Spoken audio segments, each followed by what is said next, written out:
안녕하세요. 오늘도 사연살롱을 찾아주셔서 감사합니다. 남양주에 살고 있는 30대 여성이에요. 제가 이렇게 사연을 보내게 된 건 바로 저희 엄마 때문이에요. 저에겐 엄마가 둘이 있어요. 저를 낳아준 엄마와 저를 키워준 엄마. 바로 제 이모죠.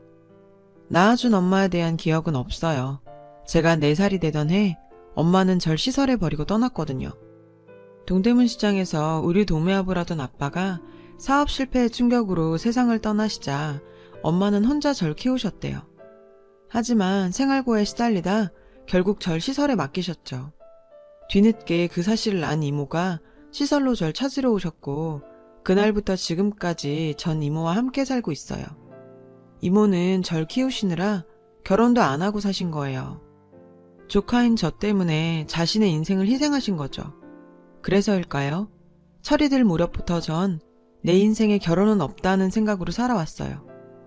이모가 날 위해 희생했던 것처럼 저 역시 이모를 모시고 살 생각으로요. 평생 저만 바라보고 사신 이모를 두고 내 행복만을 찾아 남들처럼 가정을 이루고 사는 건 너무 이기적인 행동 같았거든요. 주변에선 결혼을 해서 이모를 모시고 살면 되지 않냐고 하는데 그게 어디 쉽나요? 장인 장모 모시고 사는 것도 싫다고 하는 판에 이모를 모시고 살자고 하면 어떤 남자가 그러자고 하겠어요. 그래서 일찌감치 마음을 비우고 결혼은 포기한 거죠. 그랬는데 정원아, 우리가 이모님 모시고 살자. 너한텐 엄마나 마찬가지인데 우리가 모시고 사는 게 맞는 것 같아. 기대도 안 하고 있었는데 남친이 먼저 얘기를 꺼내더라고요. 처음엔 빈말인 줄 알았어요. 말은 그렇게 했지만 본격적으로 결혼 이야기가 나오는 시점이 되면 언제 그랬냐는 듯 발뺌할 거라고 생각했죠. 지금까지 만났던 남자들처럼요. 그런데 1년, 2년, 4년이란 시간이 흘러 결혼 이야기가 나오는 시점이 됐음에도 남친은 전에 했던 약속 그대로 변함이 없더라고요. 그래서 저도 욕심을 내게 됐어요. 이 남자를 놓치고 싶지 않다고요. 그래서 용기를 내어 남친 부모님을 찾아뵙고 결혼 승낙을 받기로 했어요. 물론 이모를 모시고 살겠다는 얘기도 함께요. 예비 시아버님께서는 제 상황을 끝까지 들으시곤 결혼은 찬성이나 이모를 모시고 사는 문제는 조금 더 생각해보자고 하셨어요. 처음부터 쉽게 승낙받긴 힘들 거라고 생각했기에 우린 일단 기다리기로 했어요. 그리곤 남친 어머님께서 차려주신 저녁을 먹고 돌아왔죠. 어머님께선 아버님 눈치만 보실 뿐 우리 결혼에 대해 아무 말씀도 안 하셨어요. 그래서 전 무언의 승낙이라고 생각했고요. 이모는 예비 시부모님이 결혼을 승낙하셨다는 얘기를 듣고 무척 좋아하셨어요. 나이가 찼는데도 도통 결혼할 생각을 안 하는 절 보고 내심 그동안 걱정이 많으셨던 모양이에요. 10년 묵은 채증이 확 내려가는 기분이라고 하셨죠. 일찌감치 남친을 조카 사이로 점찍었던 이모는 날짜부터 잡아야 한다며 싱글벙글이셨어요. 그렇게 순조롭게 결혼 준비가 진행되던 어느 날 낯선 번호로 전화가 걸려왔어요. 어머님이었습니다. 할 얘기가 있으시다며 저희 회사 쪽으로 오시겠다고 하시더군요. 그래서 어머님께 점심을 대접할 생각으로 회사 근처 한정식집에서 뵙자고 말씀드렸어요. 그랬더니 그럴 필요 없다시며 카페에서 보자고 하셨죠. 그때까지만 해도 저에게 부담 주기 싫어서 그러신가 보다 생각했어요. 하지만 그건 제 착각이었죠. 약속 장소에 도착해보니 먼저 와 계셨어요. 근데 전에 배웠던 것과는 인상이 많이 달라 보이더라고요. 꽤 순정적이고 조용한 성격으로 봤었는데 완전 반대더라고요. 화장도 그렇고 차림새도 꽤 과감한 편이시고 무엇보다 저를 대하시는 눈빛이나 표정이 완전 달랐어요. 마치 더러운 벌레라도 본 표정으로 시종일관 인상을 쓴 채 한숨을 쉬셨죠. 단도직입적으로 얘기할게. 잘 들어. 나 니들 결혼 반대야. 그러니까 이쯤에서 마음 고쳐먹고 내 아들한테서 떨어져. 네? 아니 그게 무슨 말씀이세요? 지금까지 아무 말씀 없으시다가 혹시 제가 무슨 실수라도 했나요? 그런 거라면 제가 사과드릴게요. 전 그동안 혹시라도 내가 실수한 게 있나 생각했어요. 그런데 실수? 그래, 실수라고 하면 실수겠네. 네가 감히 내 아들을 탐낸 거. 실수라면 실수지. 그러니까 이쯤에서 마음 접어. 그럼 나도 너한테 얼굴 붉힐 일 없으니까. 전 그렇게는 못하겠다고 말씀드렸어요. 그랬더니 갑자기 표정이 확 변하시곤 애미애비도 없이 잘한 주제에 어디 언감생심 내 아들 넘봐? 기가 막혀서. 그 주제에 지 이모까지 끼고 살겠다고? 누가 근본 없이 잘한 애 아니랄까봐 아주 뻔뻔하게가 그지없어. 얘, 내가 너 같은 애 주려고 지금껏 금이야 우기야 내 아들 키웠는 줄 알아? 누울 자리를 보고 다리를 뻗어야지. 이게 어디서? 암튼 난 경고했어. 앞으로도 내 아들 주위에서 얼짱거리면 나 너 가만 안 둬. 알았어? 어머님은 제 얘긴 듣지도 않은 채 본인이 할 말만 끝내곤 가버리셨죠. 순식간에 벌어진 일이라 전 어안이 벙벙했어요. 그래서 한참을 그렇게 앉아있었죠. 아침 드라마에서나 나올 법한 일이 실제로 벌어지는구나 생각하면서요. 그리곤 시간이 지나자 조금 화가 났어요.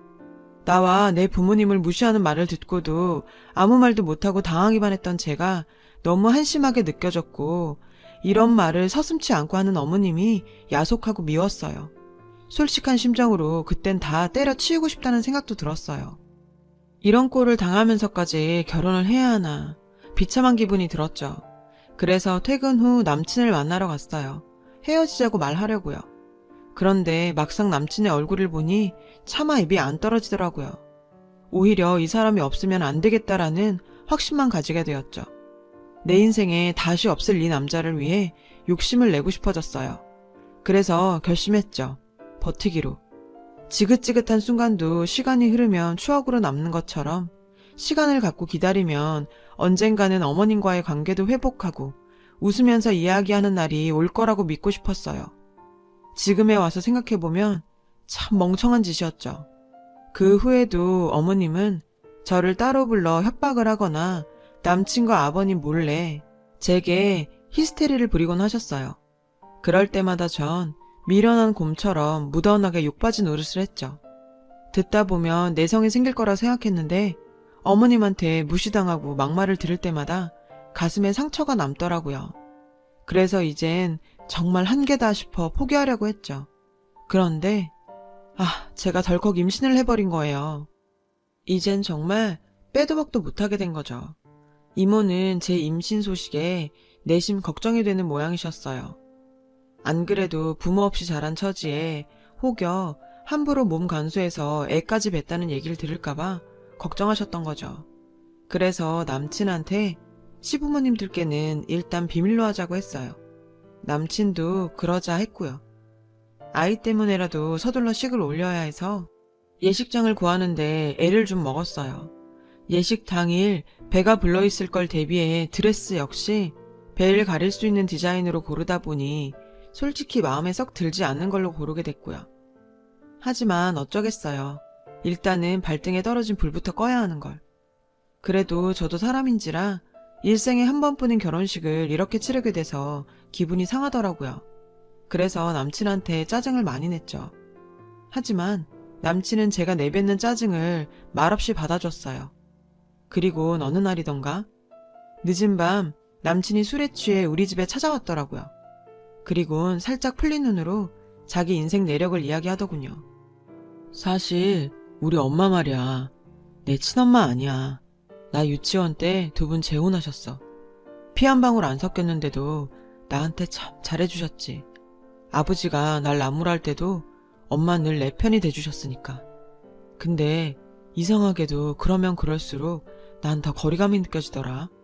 차라리 내가 잘못했을 때 혼도 내고 매도 드셨다면 더 가깝게 느껴졌을지도 몰라.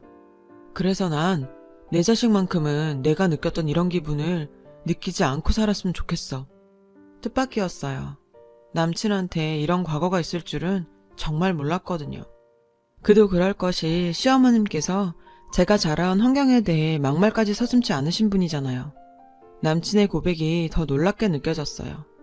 그리고 한편으론 남친도 저처럼 평범하지 않은 가정 환경 속에서 자랐기 때문에 이모를 향한 제 마음을 잘 알아주는지도 모르겠다는 생각도 했죠.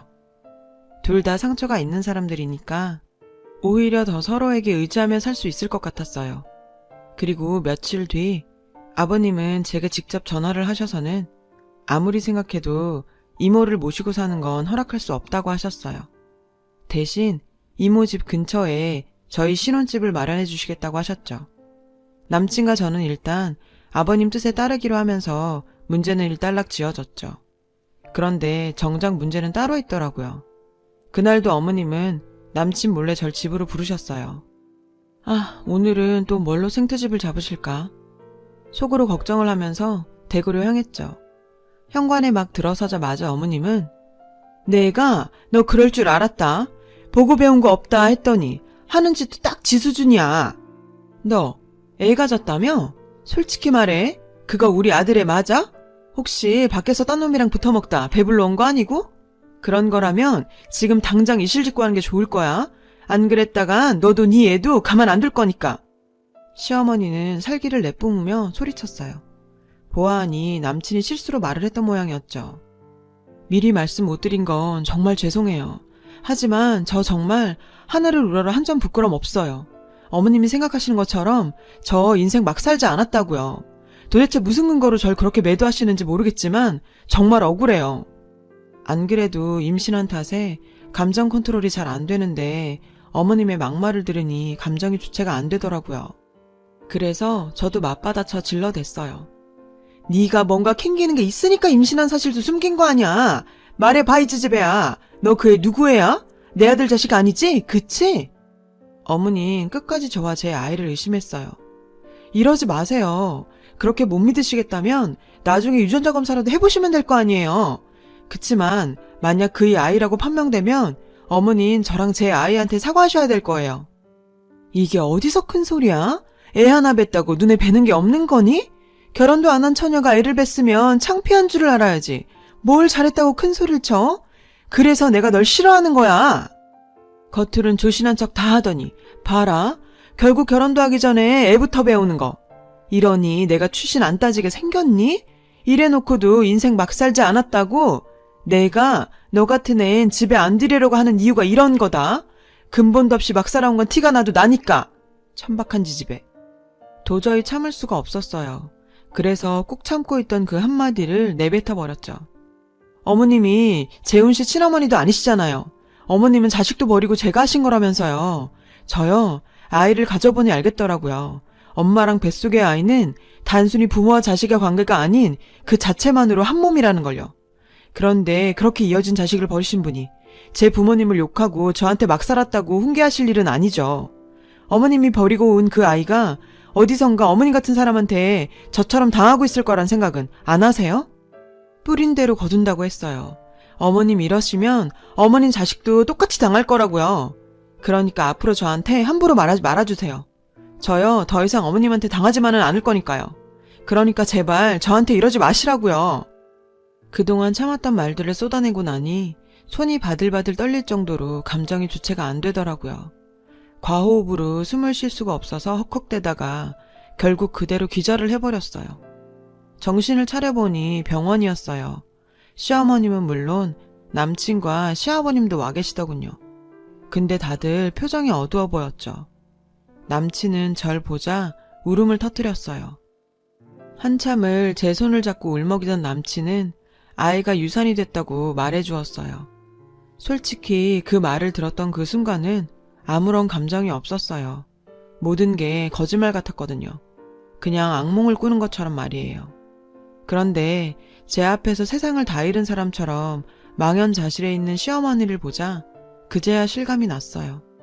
저와 제 아이를 기망하고 수없이 비수를 꼽아온 저 악마 같은 여자가 결국 내 아이를 죽였다는 사실을 깨닫자 걷잡을 수 없는 분노가 치밀었죠. 저는 미친 여자처럼 울부짖었어요. 악마 같은 그 여자를 노려보면서 내 아이를 살려내라고 소리쳤죠. 남친은 그런 절 끌어안으며 제발 진정하라고 울먹였지만 소용없었죠. 전 혼절할 때까지 한참을 울부짖었으니까요. 퇴원 후 집으로 돌아온 저는 한동안 잠에 빠져 지냈어요. 수면제를 먹은 사람처럼 하루 종일 잠에 취해서 살았습니다. 그렇게 한 달가량을 잠에 빠져 지내다가 정신이 든 저는 남친과 파혼을 했어요. 남친은 이렇게 헤어질 수는 없다고 이별을 받아들이지 못했지만 결국은 받아들일 수밖에 없었죠. 이유는 바로 제 엄마 때문이었어요. 저를 낳아준 생물학적 엄마. 제가 쓰러졌던 그 순간 시어머니는 겁에 질려서 119에 신고를 하곤 제 손에 들려있던 핸드폰을 챙기시려다 우연히 폰이 켜진 걸 본 모양이에요. 그리곤 메인 화면에 뜬 저와 이모 사진을 보게 됐죠. 그때 알았대요. 그토록 자신이 괴롭혀온 아들의 여자가 27년 전 자신이 버린 딸이라는 사실을요. 제가 정신을 차리고 병실에서 봤던 시어머니의 그 망연자실한 표정은 그렇게 만들어진 거였어요. 그 이후 엄마는 우리 집에 몇 번이나 찾아와 저와 이모에게 용서를 빌었지만 전 만나지 않았어요. 절 버린 엄마를, 그리고 세상 누구보다 제게 큰 상처를 안겨준 엄마를 전 만나고 싶지 않았거든요. 그건 지금도 마찬가지고요. 지금처럼 마음의 평온을 찾기까지 거의 1년 가까운 시간이 걸렸어요. 그리고 얼마 전 이모를 통해 엄마의 근황을 듣게 됐죠. 아들과 결혼까지 하려고 한 여자를 그렇게 만들고 그런 일도 있었는데 그 집에서 멀쩡할 수 있었겠어요? 결국 이혼을 하고 집에서 나오셨대요. 한동안 전국을 떠돌아다니며 지내다가 2달 전쯤 충청도 어느 암자에 들어갔다고 하더군요. 그동안 자신이 지은 죄를 빌며 절 위해 기도하겠다고요. 전 절 위한 기도 따윈 필요 없으니 엄마 자신의 인생이나 사시라고 했어요. 자업자득이죠. 자식도 버리고 자신의 행복을 찾아 떠났던 엄마는 자신의 욕심과 삐뚤어진 모정으로 결국 모든 걸 다 잃었으니까요.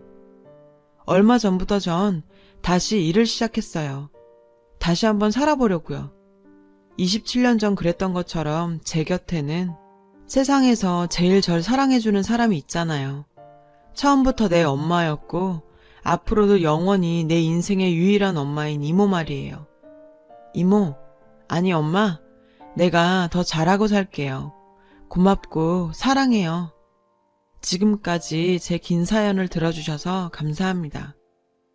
여러분, 사연 댓글에 응원과 현명한 조언 부탁드려요. 좋아요와 구독은 저에게 큰 힘이 됩니다. 오늘도 좋은 일 가득하세요.